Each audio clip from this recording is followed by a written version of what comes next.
à tous, j'espère que vous allez bien. Je suis ravie de vous retrouver aujourd'hui pour les énergies de votre vie émotionnelle et sentimentale. Alors ici, cette vidéo s'adresse à vous si vous êtes taureau, si vous êtes ascendant taureau ou si vous avez votre signe lunaire ou vénusien en taureau, quel que soit votre signe solaire.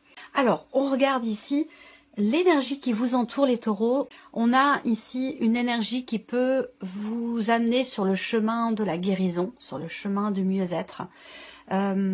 Également une énergie qui peut vous amener à devoir vous investir davantage, que ce soit par rapport à vous ou que ce soit dans le cas d'une relation, qu'elle soit d'ailleurs amoureuse, familiale ou amicale.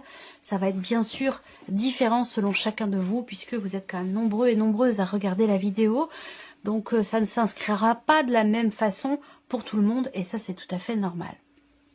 Ici on regarde votre état d'esprit les taureaux. Concernant votre vie émotionnelle et sentimentale, vous avez à l'esprit que quelque chose soit juste et équilibré. C'est le fait qu'il y ait un équilibre entre ce que vous donnez et ce que vous recevez. Ça, c'est quelque chose qui est important pour vous. Alors, pourquoi? Parce que peut-être que pour certains d'entre vous, effectivement, il peut avoir été question d'un déséquilibre justement entre ce que vous donnez et ce que vous recevez. Soit vous donnez beaucoup et vous recevez peu, soit vous recevez beaucoup et vous donnez peu. Ça peut évidemment être aussi dans ce sens. Donc voilà, vous avez à l'esprit, ce qui compte pour vous, c'est équilibrer quelque chose dans une notion d'investissement ou dans ce qui est partagé par rapport à une personne qui est importante pour vous, qui compte à vos yeux. Ça peut être amoureux, amical ou familial, je le répète, c'est important. Faut pas l'oublier. Je ne me cantonne pas uniquement à la vie amoureuse, aux relations amoureuses. Je m'adresse aussi aux célibataires, je m'adresse aux personnes qui n'ont pas de vie amoureuse, qui ne sont pas en recherche non plus. Et puis, on peut aussi parler là d'amour avec un grand A, l'amour de soi, l'amour amical, l'amour familial et bien sûr aussi l'amour amoureux, bien entendu. On continue, on regarde ce que vous ressentez au plus profond de vous. La justice.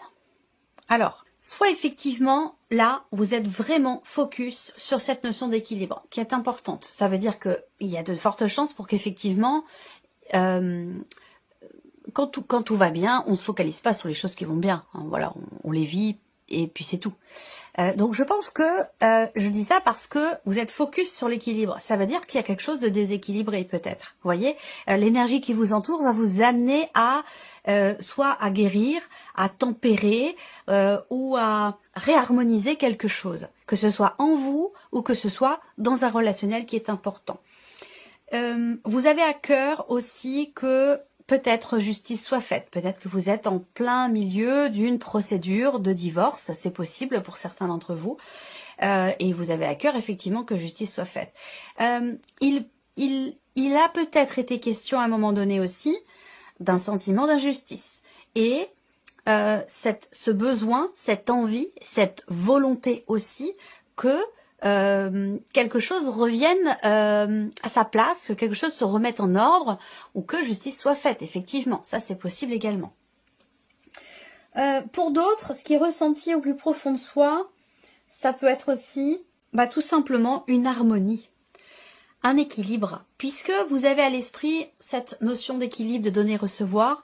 Il est possible effectivement qu'avec ces trois cartes, pour certains d'entre vous, on soit dans une énergie complètement opposée, dans le sens où là, autour de vous, il y a une énergie salvatrice, qui vous fait du bien, qui vous apaise, et c'est la raison pour laquelle vous êtes dans cette volonté de partager, de donner. Il y a cette ouverture aussi qui est présente pour recevoir. Donc il y a quelque chose de très fluide pour certains d'entre vous dans ce qui est vécu socialement parlant, que ce soit amical, familial ou amoureux, où voilà, on donne et on reçoit aussi et on se sent bien et il y a une forme d'équilibre et d'harmonie intérieure. Ça peut aussi être ça pour certains ou certaines d'entre vous. On regarde ce que vous faites concrètement pour votre vie, pour votre équilibre émotionnel, votre vie sentimentale. Le 8 de coupe, vous faites le ménage. Vous faites le ménage, vous tournez une page, vous tournez des pages, Voilà, le 8 de coupe, c'est, on est dans le, on agit pour accueillir, on agit pour accepter, on agit pour avancer, pour aller de l'avant, pour se délester de ce qui est obsolète, de ce qui n'a plus lieu d'être, pour pouvoir avancer plus légèrement. Donc, vous voyez, globalement, il y a vraiment cette énergie de peut-être de guérison, de pardon, que ce soit pour soi, par rapport à quelqu'un, où on retrouve un équilibre. Pourquoi? Parce que on fait en sorte soit de faire le deuil d'une situation, le deuil d'une relation, où on fait en sorte de ne plus s'alourdir de ce qui n'a pas lieu d'être. Voilà, donc c'est quand même assez clair pour vous, les taureaux, ce tirage, en tout cas pour l'instant. On continue. On va maintenant regarder la personne qui est en face de vous. Pour certains, ce sera un parent. Pour d'autres, ce sera un enfant. Pour d'autres, ce sera une amitié. Ou la vie amoureuse, évidemment, puisqu'on parle de vie émotionnelle et sentimentale ici dans ce tirage. Alors, quelle énergie entoure la personne qui est en face de vous? Cadeau, don, surprise. On a, c'est une très très belle carte. Hein. Il y a une résilience là. L'énergie qui entoure cette personne, c'est une énergie qui répare, c'est une énergie qui transforme et qui apaise aussi cette terre. Certainement, c'est une énergie également d'amour. Alors, peut-être que elle vient de vous, peut-être qu'elle vient d'un entourage, hein, ça dépend. Mais en tout cas, on voit que l'énergie qui entoure cette personne, c'est une énergie qui est peut-être un don du ciel, quelque chose qui vient, je pense, penser des blessures, vous voyez, ou qui aide en tout cas à ce qu'on soit dans l'action pour justement penser des blessures. On regarde l'état d'esprit de la personne qui est en face de vous concernant votre relation ou par rapport à sa situation, le 10 de bâton. On a quelqu'un quand même qui porte beaucoup sur ses épaules ou qui a beaucoup porté sur ses épaules. Quelqu'un qui est alourdi aussi. Et on voit que vous êtes dans une dynamique où il n'est pas question de continuer d'avancer en portant sur vos épaules ce que vous n'avez pas ou plus à porter. Donc là, vous n'en êtes peut-être pas rendu au même point l'un et l'autre par rapport à cette notion-là. On voit que cette personne-là en face de vous, elle plie sous le poids d'un fardeau, de quelque chose qui est lourd à porter. Et donc on voit que c'est quand même assez, bon, on est quand même sur un 10, mais on voit que c'est quand même assez pesant, j'allais dire. Donc on va voir ce qui est ressenti hein, pour cette personne, mais elle a à l'esprit, je pense, cette personne aujourd'hui, vous c'est déjà fait, vous êtes sur le chemin de quelque chose de nouveau, vous laissez derrière vous ce qui n'a plus lieu d'être. Cette personne ici, elle prend conscience effectivement d'être ralentie et de s'alourdir par le poids de certaines choses qui sont un fardeau ou qui sont vécues comme un fardeau. Donc cette personne prend conscience de ça, j'ai l'impression ici. Qu'est-ce qu'elle ressent, cette personne au plus profond d'elle-même? Oui, la reine de denier. Reconstruire, se reconstruire, relever la tête, se redresser. Cette personne, au fond d'elle-même, elle a à cœur de soit se stabiliser émotionnellement ou retrouver une bonne situation, que ce soit sur un plan émotionnel ou par rapport à sa vie. Mais on a quelqu'un qui veut se reconstruire, qui veut reconstruire quelque chose. Voilà, on va voir. Qu'est-ce que cette personne fait concrètement par rapport à votre relation, concernant votre relation? Le cavalier de denier. On a quelqu'un ici qui veut prendre son temps et qui prend son temps, puisque c'est l'énergie d'action ici. On a quelqu'un qui avance doucement mais sûrement, quelqu'un qui ne veut pas se précipiter, qui préfère réfléchir avant d'agir, qui dose aussi sa manière de s'investir émotionnellement ou sa manière de s'investir tout court, peut-être par rapport à vous. On a quelqu'un qui est quand même assez dosé, surtout par rapport sur un plan émotionnel, parce que je vois qu'ici on a quelqu'un qui porte beaucoup, qui peut être affaibli par le poids, comme je disais, d'un fardeau ou de quelque chose qui est pesant. Et on a ici cette personne qui émotionnellement est dans les actes, dans les faits, est beaucoup dans la gestion, la maîtrise de ce qui est donné, partagé, On a quelqu'un qui est capable de se poser des limites, quelqu'un qui est assez, j'allais dire quand même, quelqu'un d'équilibré et qui est capable de savoir, ouais, d'oser maîtriser sa manière de s'investir.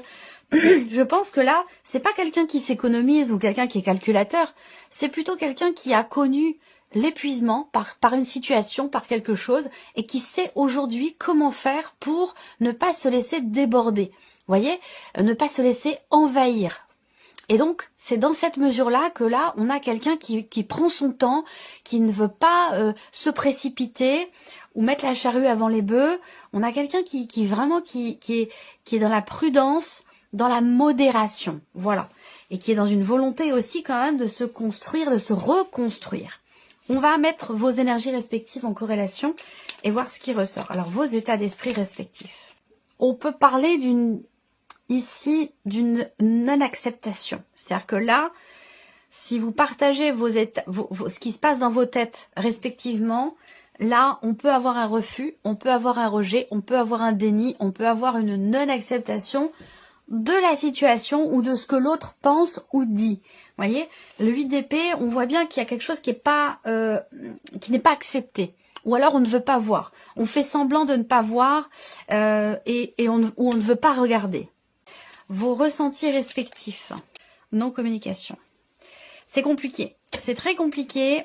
Et là, on a quelque chose quand même d'assez complexe. Je pense que vous, aujourd'hui, vous êtes prêt ou prête à aller de l'avant, coûte que coûte. C'est-à-dire que là, c'est plutôt, j'allais dire, de votre côté, c'est plutôt qui même me suivent.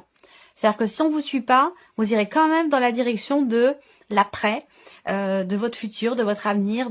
Il y a cette idée d'avancer à tout prix. Voilà. C'est-à-dire que soit on vous suit, soit vous continuez d'avancer seul et ça vous pose aucun problème. Hein. C'est vraiment... vous êtes prêt ou prête pour ça. Il y a pas de souci là-dessus. Alors au niveau des ressentis profonds, on voit bien que là, avec le 4 d'épée, la communication est quand même extrêmement difficile, extrêmement compliquée. Soit on a du mal à dire ce que l'on pense, et on a du mal aussi peut-être à dire ce que l'on ressent. Et donc là, ça peut rendre la relation parfois un peu complexe. Si les ressentis profonds sont exprimés, on peut avoir avec le 4 d'épée la possibilité quand même de pouvoir prendre soin l'un de l'autre. C'est-à-dire que là, il y a une envie commune que les choses bougent, que les choses avancent. Par contre, on voit que là, on a quelqu'un qui prend son temps, qui veut prendre son temps, qui n'est pas encore tout à fait prêt. J'ai l'impression que vous avez peut-être une mesure d'avance, si vous voulez, par rapport à cette personne. Et que la sensation que j'ai, c'est est-ce que vous allez être prête, prêt, capable ou dans l'envie, parce que ça peut être une histoire de choix aussi tout simplement, d'attendre cette personne pour continuer d'avancer avec elle sur le chemin de votre relation, vous voyez? C'est la question que je pose ici. Hein. Je pense que ce sera uniquement une question de choix, en fait, ici. Hein. Alors, vos actions respectives pour la relation, qu'est-ce que ça donne? Bon, le cavalier d'épée, ok. Donc là, l'idée d'accélérer les choses. On voit que je pense que le fait que vous soyez dans l'énergie du 8 de coupe, dans votre manière de faire, c'est-à-dire on tourne une page, on va de l'avant, on se déleste de ce qui n'est plus satisfaisant ou de ce qui n'est plus à l'ordre du jour pour avancer, pour aller de l'avant. Et en face, on a quelqu'un qui veut aller doucement. Donc, l'idée, c'est que s'il y a une interaction ici entre vous, dans vos manières respectives d'agir, il est fort possible que qu'il soit question d'accélérer un peu le pas. Voilà, donc ça revient à la question que je posais tout à l'heure. Est-ce que vous êtes prête ou prêt à, j'allais dire entre guillemets, attendre cette personne pour pouvoir continuer d'avancer ensemble? Parce que comme je vous l'ai dit, vous avez une mesure d'avance et j'ai l'impression que cette avance, elle peut finalement se creuser et comme je le disais, c'est une question de choix. Est-ce que vous allez choisir d'attendre cette personne ou est-ce que vous allez au contraire pousser cette personne à aller de l'avant, à avancer plus vite dans une certaine mesure? Parce que c'est de ça dont il est question. Dans votre manière d'agir aussi, vous pourriez très bien pousser l'autre à parler, à à exprimer les choses. Alors, ça peut aller dans l'autre sens. C'est-à-dire que la personne ici qui veut aller lentement, qui veut prendre son temps, peut, vous, de par sa manière d'agir, vous pousser à exprimer des choses. Quoi qu'il en soit, que ce soit dans un sens ou dans l'autre, eh bien, votre manière de faire va pousser à l'expression de quelque chose, à la communication. Et je vous ai dit tout à l'heure, gros souci quand même de communication visiblement ici, que ce soit par rapport à ce qu'on pense ou par rapport à ce qu'on ressent. Donc dans votre manière de faire finalement, eh bien on a quelque chose, j'allais dire, de juste, et c'est aussi peut-être ce que vous ressentez au plus profond de vous-même, peut-être que vous sentez que ça va arriver, eh bien ça vous amène ici sur le terrain de la communication.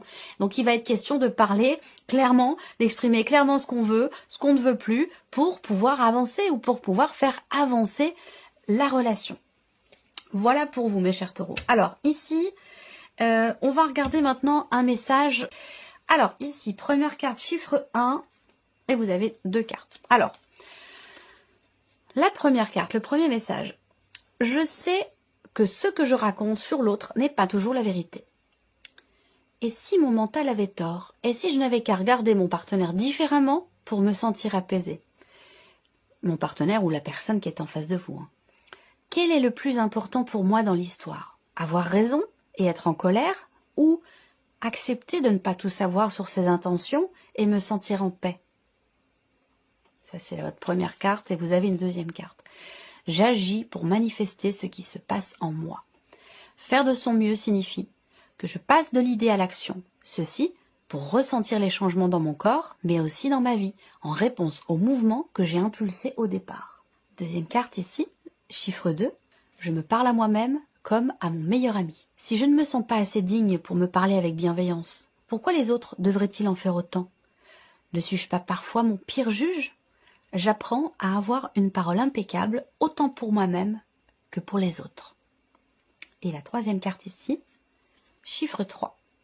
Je transforme mes critiques en gratitude. Intérieurement, je peux me dire, je te remercie de la colère que tu fais naître en moi, elle m'apprend à comprendre. Mais ça, c'est pas évident. Mais c'est possible. Voilà pour vous, mes chers taureaux. J'espère que cette vidéo vous a plu, que ce tirage résonne en vous. Merci à vous, merci de votre présence, de votre fidélité. Merci pour votre écoute. Et puis, on se retrouve très bientôt pour les prochaines vidéos. Prenez soin de vous. Au revoir.